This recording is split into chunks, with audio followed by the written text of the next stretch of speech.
আসসালামু আলাইকুম ওয়া রাহমাতুল্লাহি ওয়া বারাকাতুহু। সাম্প্রতিক সময়ে সোশ্যাল মিডিয়ার বরাতে বেশ কিছু মানুষের মিউজিক এবং বাদ্যযন্ত্রকে হালাল করার অপচেষ্টা নিয়ে আমরা বিবৃতি দেখতে পাচ্ছি। এ বিষয়ে অনেক মানুষের নতুন করে জানার আগ্রহ হয়েছে মিউজিক বা বাদ্যযন্ত্র সম্পর্কে ইসলামের নির্দেশনা কি। এ বিষয়ের উত্তর জানার আগে নুমান ইবনে বশীর রাদিয়াল্লাহু তাআলা আনহুর একটি হাদিস আমাদেরকে জানতে হবে। রাসূল সাল্লাল্লাহু আলাইহি ওয়াসাল্লাম বলেন, আল হালালু বায়্যিনুন ওয়াল হারামু বায়্যিনুন বাইনাহুমা মুশাব্বাহাতুন লা ইয়ালামুহা কাসীরুম মিনান নাস। হালাল স্পষ্ট এবং হারামও স্পষ্ট। এই দুইয়ের মাঝে কিছু বিষয় রয়েছে যেগুলো সন্দেহজনক। যে ব্যক্তি সন্দেহজনক বিষয় থেকে বেঁচে থাকে সে তার দ্বীন এবং মর্যাদাকে হেফাজত করে। যে ব্যক্তি সন্দেহজনক বিষয়ে লিপ্ত হয় সে হারামে লিপ্ত হলো এবং তার দৃষ্টান্ত দেওয়া হয়েছে সেই রাখালের সাথে যে কিনা সংরক্ষিত চারণভূমিতে তার পশু চড়ায় এবং অচিরেই তার পশু সেখানে প্রবেশ করবে। এবং জেনে রাখো, প্রত্যেক বাদশাহের একটি নির্দিষ্ট এলাকা রয়েছে।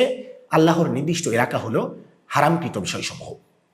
এবং অন্যত্র আবু মালিক আশআরী রাদিয়াল্লাহু তাআলা আনহুর একটি হাদিস, সেখানে বলা হয়েছে রাসূল সাল্লাল্লাহু আলাইহি ওয়াসাল্লাম বলেন, লা ইয়াকুনান্না মিন উম্মতি আকওয়ামুন ইস্তাহিল্লুনাল হিরা ওয়াল হারিরা ওয়াল খামরা ওয়াল মাআজিফ।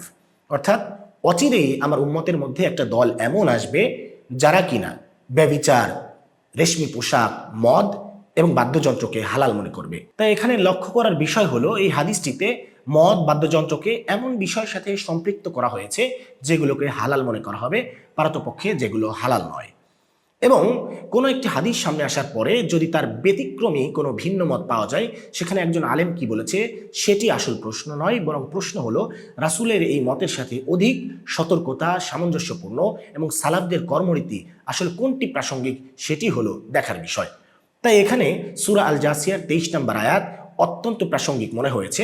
সেটি হচ্ছে, তুমি কি দেখেছো কিছু মানুষ তার প্রবৃত্তিকে নিজের উপাস্য বানিয়ে নিয়েছে। আল্লাহ রাব্বুল আলামিন আমাদেরকে সত্য এবং রাসূলের আনুগত্য গ্রহণ করার তৌফিক দান করুন।